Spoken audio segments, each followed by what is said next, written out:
Bonjour à toutes et à tous, bienvenue sur dailyfx.fr, morning meeting de 11 h. Vincent Gann pour vous accompagner ce matin. Cet après-midi à 15 h, vous serez en compagnie de Karen Pellwal pour un point de marché Ichimoku, un tour d'horizon des graphiques avec l'indicateur technique Ichimoku. Et autant vous dire que je vous invite à être présent puisqu'elle revient justement du Japon où elle a pu augmenter son expertise de cet indicateur technique qui d'ailleurs, comme la plupart des indicateurs, proviennent justement du Japon. Donc à 15 h, point de marché spécial Ichimoku. Donc ce matin, je vous retrouve pour le morning meeting. Généralement, je vous présente l'après-midi un tour d'horizon des graphiques intraday en données 4 heures. C'est donc ce que je vais vous présenter ce matin. Laissez-moi avant toute chose vous faire une brève introduction fondamentale qui a déjà été faite en partie ce matin, mais peut-être que vous n'étiez pas présent au Good Morning CAC 40 cet après-midi.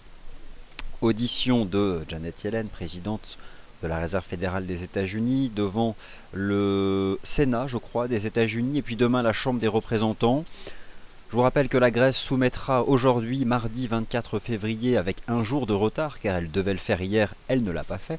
Le gouvernement grec va donc soumettre aujourd'hui, mardi, sa fameuse liste de réformes structurelles à l'Eurogroupe.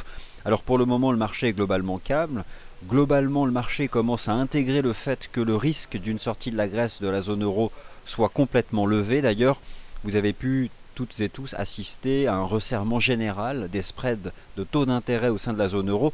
Je regardais par exemple le rendement obligataire de la Grèce qui hier se repliait de 65 points de base, ou même globalement les rendements au sein de la zone euro, Italie, Espagne, moins 8-9 points de base. Et puis bon, l'OAT, le Bund, qui n'ont jamais réellement connu de tension, eux aussi, donc se repliaient. Voilà donc en ce qui concerne la Grèce. On a eu aussi de l'information du côté donc du pétrole, avec peut-être une réunion d'urgence justement en provenance de l'OPEP.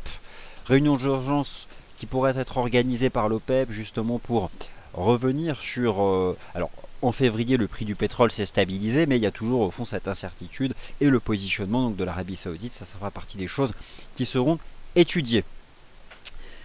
En ce qui concerne justement les politiques budgétaires en Europe, la France demande officiellement à repousser à 2018 l'objectif de ramener son déficit budgétaire à moins de 3% du produit intérieur brut. En tout cas, c'est selon Handelsblatt, pardonnez-moi hein, pour l'accent allemand. En tout cas, voilà ce que relaie la presse. Et donc, c'est probablement quelque chose qui va se matérialiser. Et au fond, cela serait sans surprise. Globalement, attentisme général donc à New York avant le discours de Janet Yellen devant le Congrès. Vous avez tous pu observer que la bourse de Tokyo a fini en hausse. D'ailleurs, l'indice japonais inscrit un plus haut de 15 ans. Nous y sommes, nous ici chez dailyfx France, sur cette stratégie sur l'indice Nikkei 225. Stratégie qu'on vous propose d'ailleurs depuis le milieu du mois de janvier, à l'image d'ailleurs du Nasdaq 100, qui sont deux indices sur lesquels nous nous sommes positionnés à un stade relativement précoce, en anticipant des cassures haussières qui ont été majeures depuis le début de l'année. Alors une fois n'est pas coutume, je vais commencer par les indices boursiers, et une fois est encore moins coutume, je vais commencer par le Nikkei. Alors le Nikkei, pourquoi commencer par le Nikkei? Bien tout simplement parce que au fond c'est la séance asiatique, c'est celle qui commence en premier. Le Nikkei, moi je m'y intéresse fermement depuis le support majeur à 16 500 points. À l'image d'ailleurs du support majeur à 4080 points sur le Nasdaq 100. Et d'un point de vue graphique, je trouve ces deux indices très similaires. Et franchement, ce sont presque des copies. Pourquoi ? Nous avons eu une jambe de hausse ici entre le 15 octobre et le 5 décembre, une phase de transition latérale qui a pris la forme d'un triangle chartiste, et les cours en sont sortis par le haut. Le Nikkei a d'abord cassé ses sommets de 2014, comme le Nasdaq. Le Nikkei a ensuite cassé lundi, dans la nuit de dimanche à lundi, ses sommets de 2007. Je vous avais d'ailleurs expliqué que la cassure, lorsqu'un indice ou un actif casse à la hausse des sommets historiques, c'est un signal d'achat. C'est absolument pas un signal de vente. Parce que généralement, il peut y avoir certaines stratégies qui consistent à vendre les nouveaux sommets. Rappelez-vous que c'est de la pure contre-tendance et que cela ne présente strictement aucun intérêt du point de vue de l'évolution de votre capital. Donc, l'indice Nikkei 225 réalise en début de semaine la cassure haussière des 18 300 points. C'est un nouveau signal d'achat. Objectif 20 000. 20 000, ça c'est l'objectif pour l'année 2015. Il y a des cibles intermédiaires que j'ai tenté de vous rappeler dans un article sur notre site. Mais désormais, vous pouvez considérer hors de question là d'initier une stratégie d'achat, il n'y a plus aucun timing, mais on peut considérer que les 18 300 points sont désormais un bon niveau de support pour se positionner dans le sens de la tendance. Alors étant donné que je ne serai pas avec vous cet après-midi, laissez-moi revenir sur la clôture à Wall Street, sachant que globalement les marchés actions américains évoluent eux aussi sur leur sommet historique, et laissez-moi notamment revenir sur un indice qui est très suivi pour envisager le positionnement des marchés actions internationaux vis-à-vis des actions américaines. Je vais vous présenter ici l'indice Russell 2000. Alors vous l'avez sous les yeux, l'indice Russell 2000, ce sont globalement les 2000 plus importantes capitalisations boursières de la bourse des États-Unis. Eh bien, je pense que en l'état, nous avons en février un signal d'achat majeur, puisque cet indice Russell 2000 s'aligne sur le Nasdaq, les indices Nasdaq qui eux réalisent de nouveaux sommets. Sauf que là, le Russell 2000, lui, il réalise donc de nouveaux sommets historiques. Donc, alors, je ne sais pas si on aura une phase d'appréciation de 30 ou 40%, comme on avait eu ici, mais clairement, le marché action, il est serein. Le marché action n'a aucune crainte, ne craint pas d'ailleurs les valorisations qui peuvent avoir été atteintes. Le marché anticipe toujours une accélération du niveau de la croissance économique, et le marché n'a strictement aucune crainte vis-à-vis d'une hausse possible des taux d'intérêt aux États-Unis. En clair, c'est bull et plus que jamais bullish. Et cela, et clairement, je pense qu'on va vraiment vivre une année 2015 extrêmement haussière sur les différents marchés actions. Alors, d'une certaine façon, une partie du chemin a déjà été faite. Le CAC 40 gagne 15% depuis le début de l'année. Des titres comme Renault gagnent 40%. Mais c'est pas fini. Moi, je serais pas surpris qu'en fin d'année, on ait un titre Renault à plus 80 ou 90%. Il y a un positionnement qui est général et qui est très favorable à l'ensemble de ces actions, et notamment donc sur les actions européennes. Alors là, je parle vraiment de la tendance de fond, et ce qui peut se passer là aujourd'hui ou dans les 2-3 prochaines semaines, pour moi, ne présente aucun intérêt, ce que j'appelle du bruit sur le marché. Par contre, ça nous intéresse pour les stratégies de trading, à savoir identifier des niveaux de positionnement, donc des niveaux de chartistes, pour se positionner dans le sens de la tendance. Alors, justement, ces marchés actions US, étant donné que je ne vais pas les évoquer cet après-midi, je vais les évoquer ce matin avec vous. Et regardez à nouveau ici cet indice Nasdaq 100. N'avez-vous pas l'impression que c'est exactement le Nikkei? Regardez. Je vous remonte le Nikkei. Donc le Nikkei, où se cache-t-il? Où est-ce que je l'ai? Il est là. Voilà, ça c'est le Nikkei. Et je vais vous montrer le Nasdaq 100. Regardez. C'est la même chose, quoi. C'est vraiment... ils ont la même... C'est la même configuration chartiste, je trouve, Nikkei et Nasdaq 100. Alors attendez, je vais reprendre ici mon bon graphique. Voilà.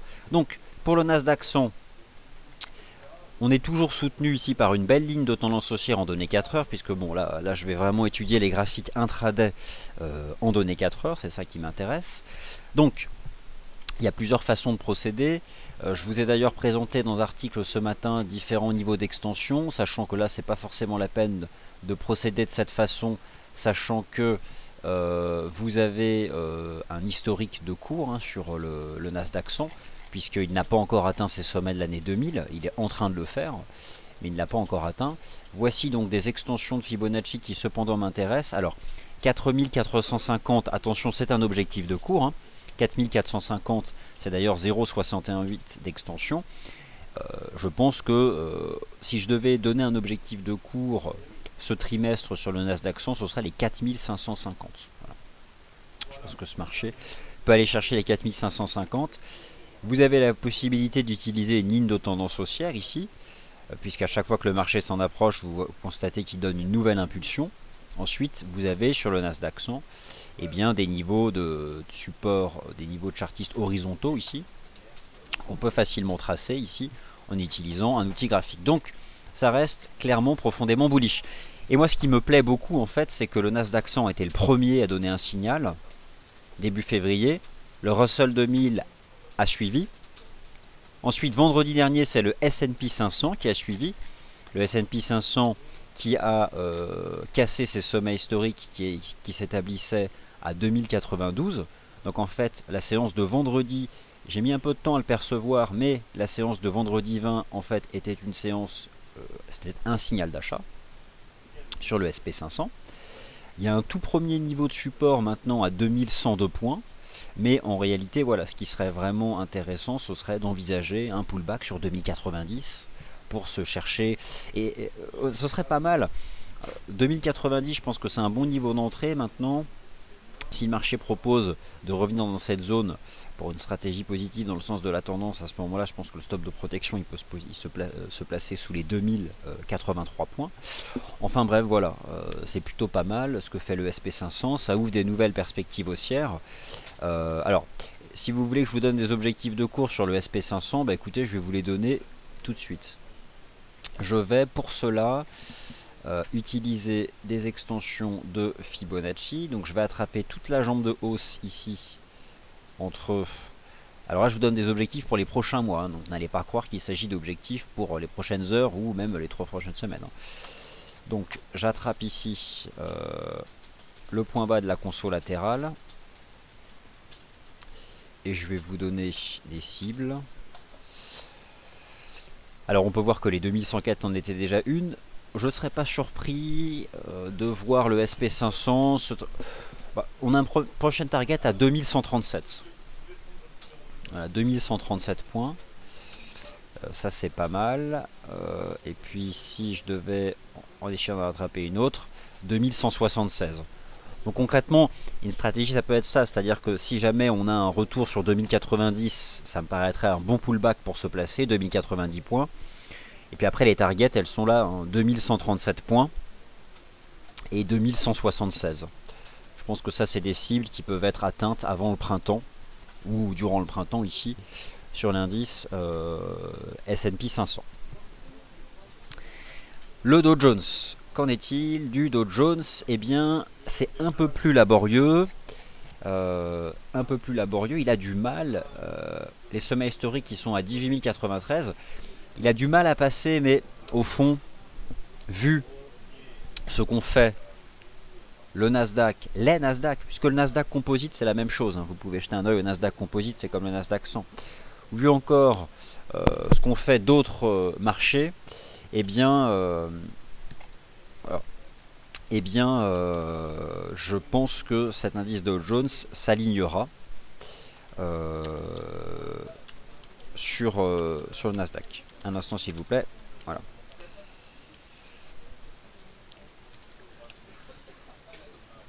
Donc voilà pour les marchés actions US que Karen Pellwall va couvrir cet après-midi. Maintenant l'Europe. Alors l'Europe, moi j'utilise l'Eurostoxx 50 comme d'habitude. C'est d'ailleurs, c'est pas réellement l'Eurostoxx 50 en fait qui m'a permis d'être profondément haussier en janvier, c'est le DAX. Et en fait le DAX, il a donné un signal avant le quantitative easing de la Banque Centrale Européenne, je me rappelle parfaitement. C'était un jour, c'était le vendredi 16 janvier, lendemain d'ailleurs du choc de la Banque Nationale Suisse. Le vendredi 16 janvier, en clôture hebdomadaire, le DAX réalisait une cassure haussière de ses sommets historiques. Et il était tout seul. Le 16 janvier, le DAX était le seul. Eh bien, le DAX était précurseur. Voilà. Et en fait, j'ai globalement le même raisonnement pour les marchés actions US en ayant toujours considéré que le Nasdaq était précurseur. Alors maintenant, quand je vois le Nikkei lui aussi dépasser ses sommets 2000, autant vous dire que la US 200, qui est aussi l'indice australien, va suivre. Voilà, c'est 2015, une année qui sera très favorable à l'appréciation des marchés actions. Le CAC 40, pour lui, belle progression hein, depuis le 14 janvier. En ce qui concerne le rythme de marché à très court terme, ce qui a finalement de plus aléatoire et ce qui est au fond moins intéressant, hein, je pense du point de vue des mouvements de fond, mais j'utilise toujours ici ces extensions de Fibonacci. Alors je reporte cette jambe de hausse qui a eu lieu du 15 janvier au 26 janvier au point bas ici du 28, ce qui me donne des niveaux horizontaux qui ont plutôt pas mal fonctionné ici. Alors vous êtes ici sur l'Eurostoxx 50, vous pouvez constater que les 2473 et les 3524 fonctionnent plutôt bien. On a cette ligne de tendance haussière. Mais maintenant, sur le CAC 40, j'ai exactement les mêmes types de ratios. Pour le moment, le CAC 40 fait une espèce de petit range au-dessus des 4835 points, 4839 pour être précis. Bon, voilà si j'utilise ces extensions. Mais voilà, on est concrètement, ce sont les mêmes niveaux hier que je vous ai présenté ici sur le FRA 40. Bon, on fait un petit flat, on fait un petit range à plat. C'est un mouvement qui est très inerte, je trouve. Hein. Il n'y a pas de pas de vol réellement. Jusqu'à présent, les tout premiers supports ils sont achetés, alors ça va pas durer éternellement. Arrivera un moment où on va casser un support et où on fera une consolidation plus profonde, sauf que c'est imprévisible. Et je pense que shorter par anticipation, c'est une chance sur deux, c'est jouer au dé, c'est jouer au casino. Et ça m'intéresse pas en fait. Donc, tant qu'un signal de vente n'est pas donné, aucun intérêt de l'anticiper sous prétexte que ça a pris 15% depuis le début de l'année. C'est pas un argument rationnel que je trouve suffisant. Donc pour le moment, le CAC se maintient au-dessus d'un support ici à 4835-39 points. Tant que ça tient, ça peut aller plus haut. Si ça casse, et bah ça casse. Et on ira chercher des niveaux de support plus bas. Pour le moment, il n'y a pas grand chose à vous dire si ce n'est que on se maintient au-dessus ici des 4839 points. On va étudier un indice que je trouve un peu plus propre sur le plan de l'analyse technique, c'est le DAX, qui enfin est sorti de sa léthargie. Le DAX a donné un signal d'achat vendredi dernier, en franchissant les 11 000 points, les 11 038 points. Et le DAX est quand même hyper propre. Franchement, c'est vraiment très bien construit sur le plan de l'analyse technique, je trouve. Le DAX, qu'est-ce qui porte le DAX? Je ne sais pas si vous avez jeté un œil. Regardez la performance de Volkswagen depuis octobre dernier. Vous allez... C'est incroyable.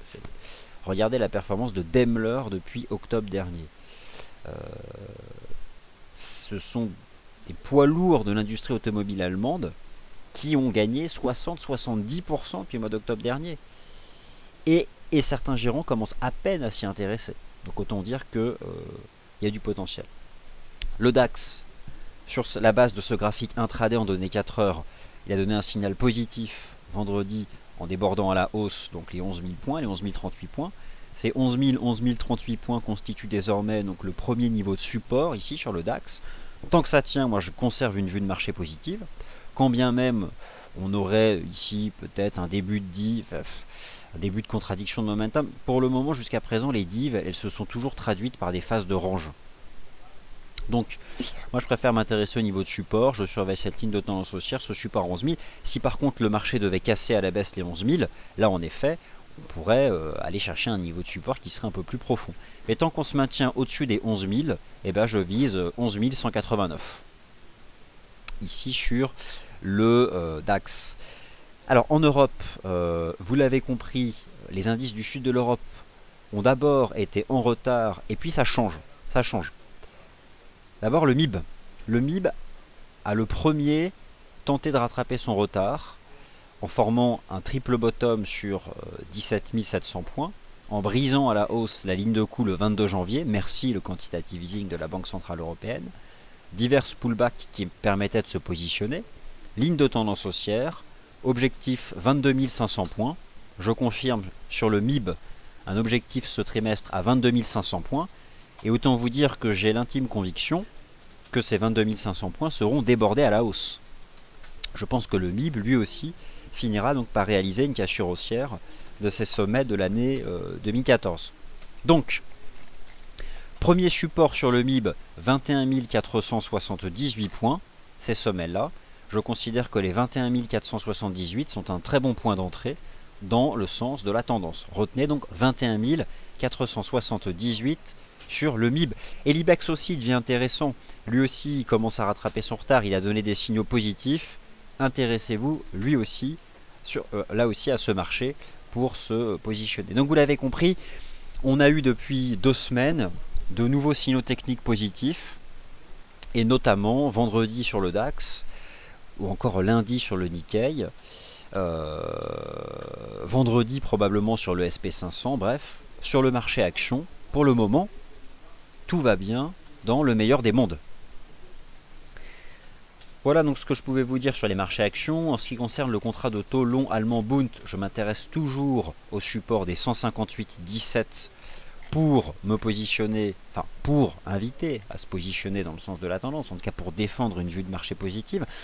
Je mets quand même en évidence ici une ligne de tendance haussière qui passe un peu plus en retrait du niveau. Alors certes, je définirais plutôt une zone d'attrait, entre 157,80 et 158,17. Alors certes, le Bund monte depuis des mois et des mois. Peut-être qu'un jour, il cassera un support et qu'il va consolider, mais je ne peux pas anticiper la cassure d'un support. Alors, ma vue de marché restera de dire que tant que ce contrat se maintient au-dessus des 157,80, 158,17, on est dans une phase de transition latérale et j'ai plutôt envie d'exploiter des tests de la partie basse de cette phase de transition latérale pour me positionner dans le sens de la tendance. Je vous rappelle qu'à partir du mois de mars prochain, la Banque Centrale Européenne va acheter du Bund. La Bundesbank et la Banque Centrale Européenne vont acheter du... Ce qu'elles n'ont jamais fait. Elles n'ont jamais fait. Donc à un moment ou un autre, le marché l'a peut-être anticipé, mais il y aura des flux de liquidité, c'est la réalité, il y aura des flux de liquidité réels en direction de ce marché. Alors certes, le marché l'a peut-être anticipé, mais ce que je veux dire, c'est que la réalité de ces flux, ils ne sont pas encore arrivés. Alors, je pense qu'il y a quand même une forte probabilité que ça permette à ce contrat de prolonger sa tendance haussière. Et j'ai ici des extensions de Fibonacci, notamment un niveau ici qui se trouve à 161,30 que je vise. Donc, en tant qu'analyste technique, je privilégie la tendance jusqu'à ce qu'un signal contraire soit donné. Alors, le signal contraire, ce serait de casser les 157,80, 158. Mais tant que les 157,80, 158 tiennent, eh bien, je fais le choix de la tendance haussière. Allez, trêve d'indice boursier, trêve de Bund, parlons Forex, peut-être ce qui vous intéresse, et focus GBP ce matin. Ça bouge du côté du GBP, je suis satisfait de mes vues de marché proposées sur le GBP AUD et le GBP NZD. Nous étions vendredi ensemble dans le Wall Street Insider et je vous ai dit GBP AUD, GBP NZD, double support, 1,96 support majeur, 2,0350 support majeur, double rebond sur support majeur. Notamment le GBP AUD avec une belle reprise cette semaine sur le niveau des 1,96, un niveau d'ailleurs sur lequel je suis revenu hier dans l'émission Wall Street Insider. Nouveau signal technique positif ce matin, cachure ici d'une ligne de tendance baissière en place depuis le 12 février. Je vise toujours 2 et au-delà sur le GBP AUD. Idem sur le GBP NZD, double support, c'était le niveau des 2,0350 sur le GBP NZD. Le GBP NZD est désormais en train, alors déjà on a eu un signal technique positif, la cachure des 2,0575, cachure haussière de 2,0375. On est en train d'ailleurs de s'affranchir ici d'une ligne de tendance baissière. Je pense que là, on va aller chercher 2,10. Et que cette fois-ci, si on retourne chercher 2,10, et voilà, c'est ce que dit Adrien, c'est qu'on va aller, il y a quand même, voilà, il y a de fortes chances que ça passe cette fois-ci, qu'on casse à la hausse les 2,10. Donc, il faut vous chercher, je pense qu'il faut chercher à s'intéresser à des niveaux de support. Le tout premier niveau de support, où est-ce qu'il pourrait se placer sur le GBP NZD, je sais pas, 2,08, 2,0680 quoi. Enfin, le problème c'est que bon, c'est peut-être bon, j'aurais plutôt tendance à mettre en évidence sur le GBP AUD les 1,9840. 1,9840 pour se positionner dans le sens de la tendance. Voilà, si le marché fait une mèche sur 1,9840, je pense que là vraiment on a un point d'entrée intéressant ici donc sur le GBP AUD. Alors GBP NZD, GBP AUD, tout ça c'est bien gentil. Et le GBP Yen, que fait-il? Alors GBP Yen, je vais revenir en toute franchise sur mes différentes vues de marché. Que s'est-il passé? J'ai été fermement bullish depuis la divergence haussière ici standard de début février. J'ai accompagné le mouvement jusqu'à 184,17 et par contre à la cassure des 183, j'ai dit que j'abandonnais, que je cessais de défendre la hausse et que je redevenais neutre. Et puis là je me souviens que quelqu'un dans mon émission Wall Street Insider a souligné le fait que le retour sur 181,60 était un support majeur. Et j'avais quand même conscience que c'était un niveau de prix sympathique, mais sans pour autant envisager un redémarrage sur 181,60. Bien vu pour ceux qui ont donc profité de ces 181,60 pour se replacer. En l'état, le GBP Yen est en train de donner un signal technique positif.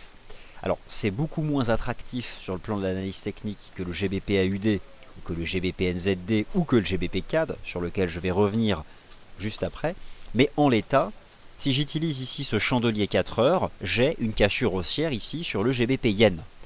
J'ai donc, mais c'est un signal intermédiaire, mais c'est un signal tout de même, une cassure positive technique ici sur le GBP Yen, la cassure de ce niveau ici des 184,17. C'est un signal technique que j'attendais la semaine dernière, qui n'est pas arrivé, et qui a priori là est en train d'être donné. Donc ça, je trouve ça tout à fait intéressant sur le GBP Yen. Et écoutez, si ça se confirme, on peut viser 187. Voilà. Donc, en l'état, 184,17 est peut-être d'ores et déjà un niveau d'entrée attractif, un premier support, si pullback il y a, pour se positionner dans le sens de la tendance haussière ici sur le GBP Yen. GBP AUD, GBP NZD, GBP Yen et le GBP CAD, dans tout ça, eh bien c'est juste magnifique. Je vous ai présenté vendredi une structure en avalement haussier en données 4 heures, en vous donnant deux objectifs de cours, 1,9367 et 1,9487. Les objectifs ont tous été dépassés. La tendance haussière reprend. Donc ça fait partie de ces stratégies qui permettent surtout d'accompagner, je dirais, les pressions vendeuses sur le dollar canadien du fait d'un niveau qui se maintient bas sur un ensemble de matières premières, notamment l'énergie, notamment le pétrole. En l'état, nouveau signal d'achat donné par le GBP CAD, cassure des 1,9383. Voilà, bon ça va à 2, qu'est-ce que je vous dis, ça va à 2 quoi. Alors, venons-en au GBP USD, ce sera ma transition pour étudier les autres paires majeures. Le GBP USD c'est moins attractif, cependant cela pourrait le devenir, mais bon, il y a quand même, dollar US reste quand même globalement fort. Le GBP USD c'est devenu un range. Alors, j'ai plutôt toujours un biais positif au-dessus des 1,5320, mais c'est devenu un trading range entre 1,5320 et 1,5485. Et autant vous dire que je préfère mettre l'accent sur les stratégies directionnelles, qui sont nombreuses. On vient d'en étudier 4 là, en utilisant des paires avec le GBP en tant que devise principale. Le GBP USD, j'y vois davantage un range entre 1,5320 et 1,5485. Donc je pense que là, c'est quelque chose de moins intéressant. Du côté des paires majeures, USD CAD, c'est juste magnifique. Je vous ai proposé en début de semaine une analyse, non, vendredi dernier, mettant, quel était le titre de mon article sur l'USD CAD, un range attractif et porteur pour la tendance haussière de fond. C'est de la pure analyse chartiste. Tendance haussière, phase de transition latérale qui prend d'ailleurs une forme chartiste bien connue, qui est celle d'un triangle rectangle descendant, support majeur à 1,2375, nous avons aujourd'hui, 24 février, un signal de poursuite de la tendance haussière sur l'USD CAD, qui casse donc cette ligne de tendance baissière en place depuis le 30 janvier.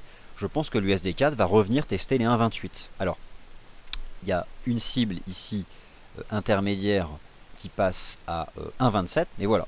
Moi j'ai envie de vous dire que USD CAD c'est haussier objectif 1,27, 1,28 et que désormais vous bénéficiez sur les 1,26 d'un niveau de support pour vous positionner sur pullback. Donc 1,26 premier support, les objectifs de cours 1,27 et 1,28 invalidation si le marché devait justement réintégrer et clôturer sous les 1,25-50.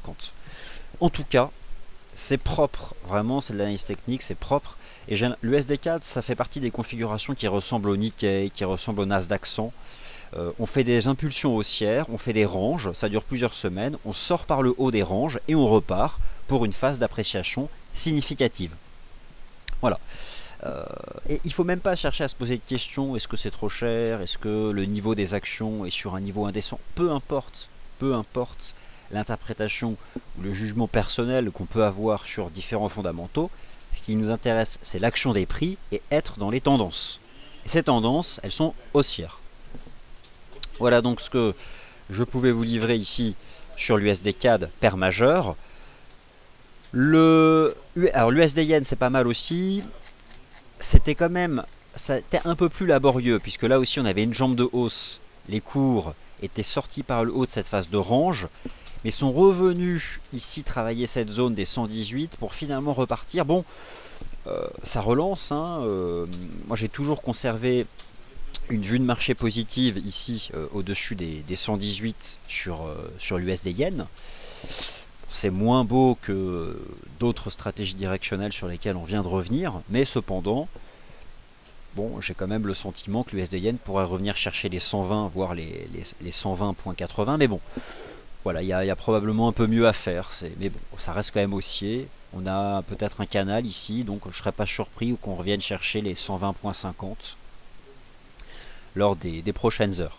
La UD-USD, je l'ai mis en avant hier comme la possibilité d'être une paire de devises pour une stratégie de vente. Pourquoi? Parce que la UD-USD évolue dans un canal horizontal entre 0,76 et 0,7850.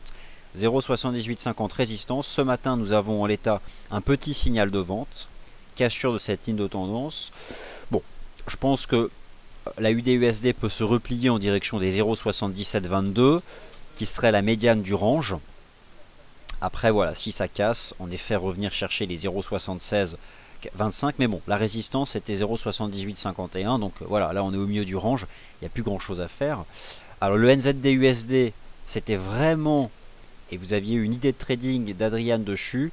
La paire en dollars sur laquelle nous avions dit sous 0,76, c'est une stratégie de vente de moyen long terme. Sous 0,76, le marché est revenu chercher en fait 0,7575. C'était la zone de vente, hein, voilà, 0,7575, 0,76. Et d'une certaine façon, j'ai l'impression que la tendance baissière de fond reprend après une phase de rebond technique qui a eu lieu ici du 3 février ou 18 février. Donc voilà, tant qu'on se maintient sous cette résistance. Alors d'ailleurs, je pense que maintenant on a une toute première résistance ici qui se trouve à 0,7486.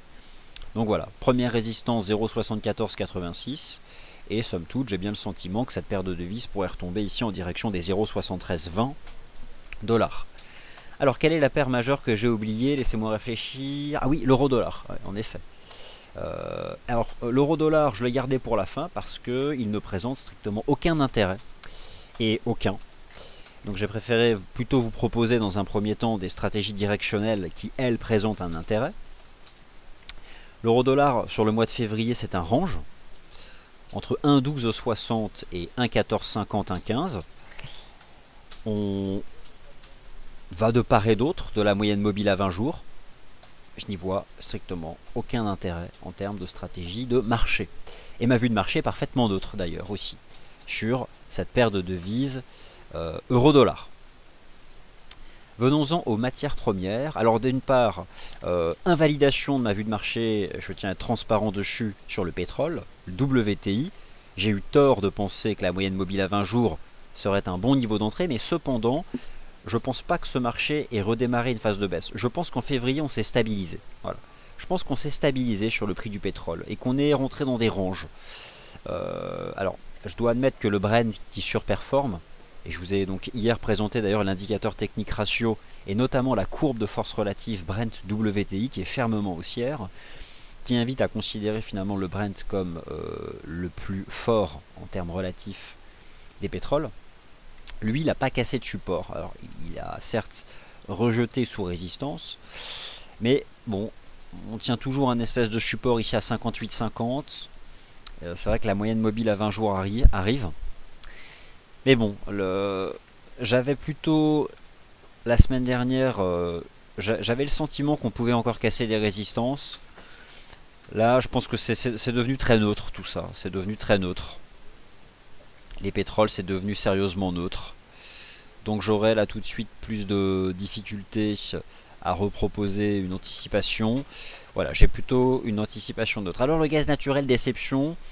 Hier, j'ai présenté les 2,90 comme un niveau potentiel de pullback. Ça n'a pas été le cas. Les 2,90 n'ont pas joué leur rôle de support.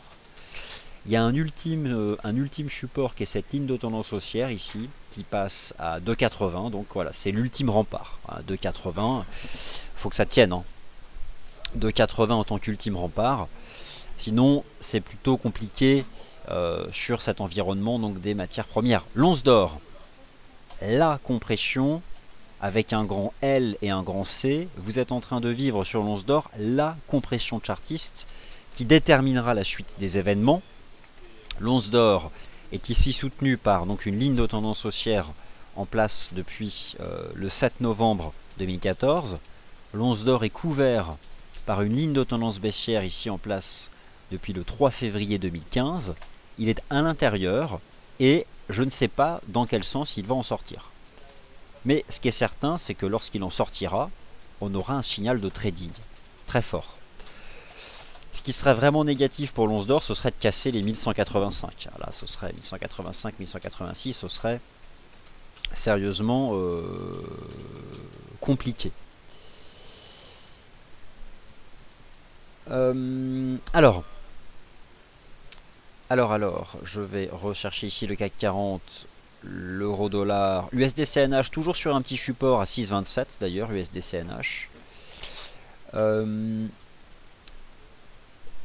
oui, alors du côté des earnings, hein, du côté des résultats d'entreprise, petit topo, selon Bloomberg, 85% des sociétés ont publié leurs résultats du quatrième trimestre.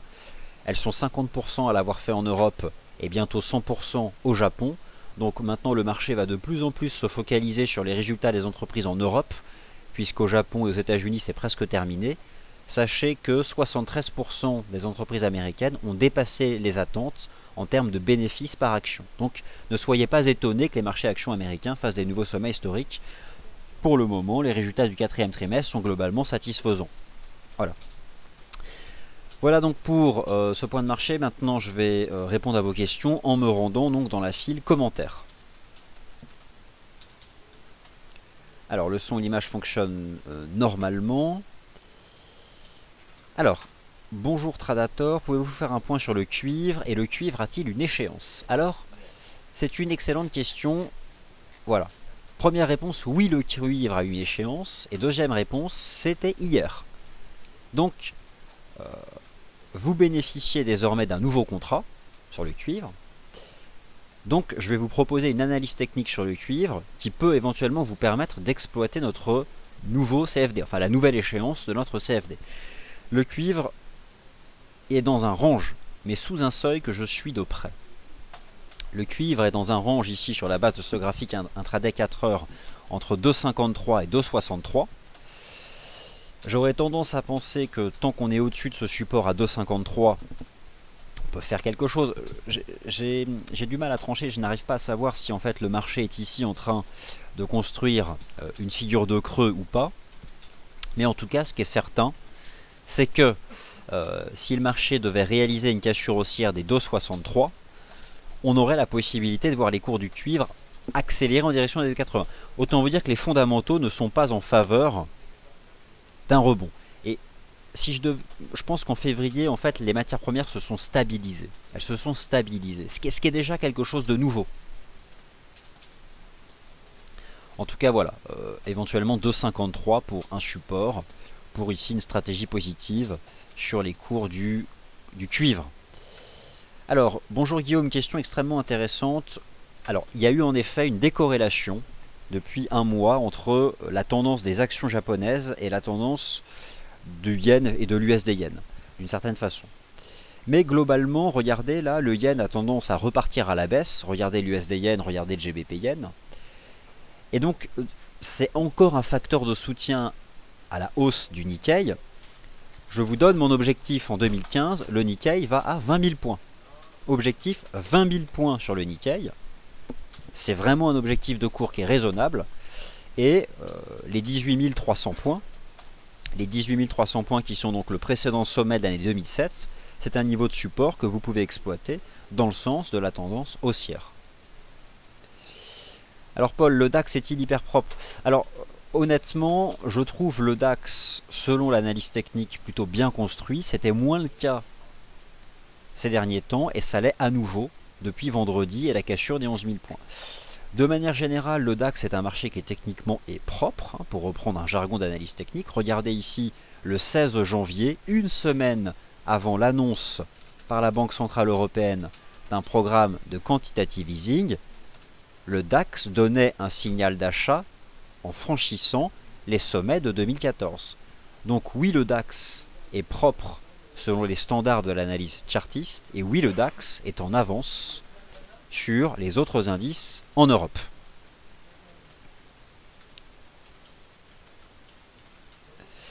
Alors Paul, le Dow Jones c'est peut-être encore plus propre, hein, en effet.